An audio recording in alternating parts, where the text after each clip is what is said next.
17 মিনিটের সময় আমরা সংবাদ পাই এখানে একটা আগুন লাগে।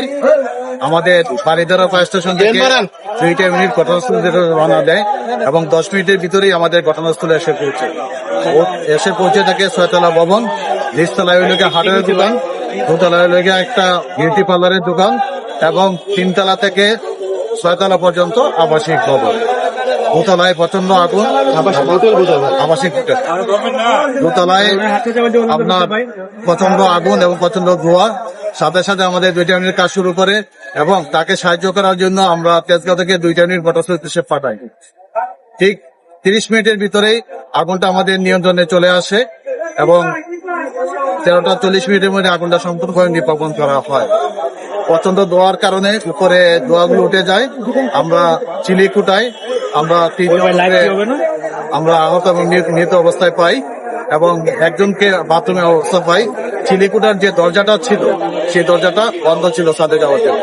অর্থাৎ প্রচন্ড ধোঁয়ার কারণে এই আবাসিক হোটেলের ভিতরে যারা ছিল তারা বাঁচার জন্য উপরের দিকে উঠে গেছে, কিন্তু উপরে উঠে গিয়ে যখন দেখছে যে ছাদের যে দরজাটা বন্ধ অবস্থায় আছে, যার কারণে তারা আর বের হইতে পারে নাই, যার কারণে সাবমার্শনের কারণে ধোয়ার কারণে লোকগুলো মারা যায়।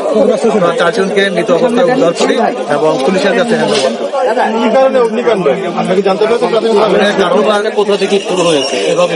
আগুনের কারণটা আমাদের তদন্ত সাপেক্ষে, যেহেতু আমরা কাউকে মালিক কর্তৃপক্ষ কাউকে পাই নাই এখানে, যার কারণে আগুনের কারণটা তদন্ত সাপেক্ষে এবং পরিমাণটা কমিটি গঠন করা হয়েছে না, কমিটি গঠন করা হবে।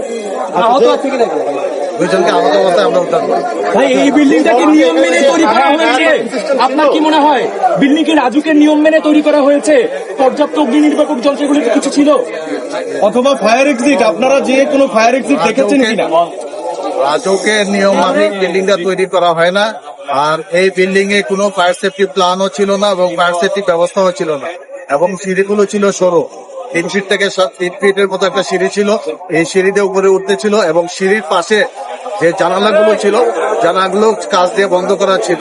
যদি কাজটা বন্ধ না করা থাকতো তাহলে কিন্তু ধোঁয়াগুলো বেড়ে চলে আসতে পারতো, নাহলে এই লোকগুলো বাঁচতে পারতো। আমরা শুনতে পেলাম রুমা স্টুডিও তিনি বললেন যে দোতলা বিউটি পার্লারে হচ্ছে আমরা এসির কাজ করছিল, আমরা ঘটনা শুনলাম, এটা কতটুকু সত্যি? এটা আমরা এখনো আমরা দেখছি যে কাউকে পাওয়া যায় নাই, অর্থাৎ আগুন লাগার পর কাউকে পাওয়া যায় নাই এবং কোথায় কাজ করতেছিল তাও দেখা যায় নাই এবং সরেজমিনে আমরা দেখছি যে কাউকে দেখা যায় নাই। এই সম্বন্ধে আমরা এখন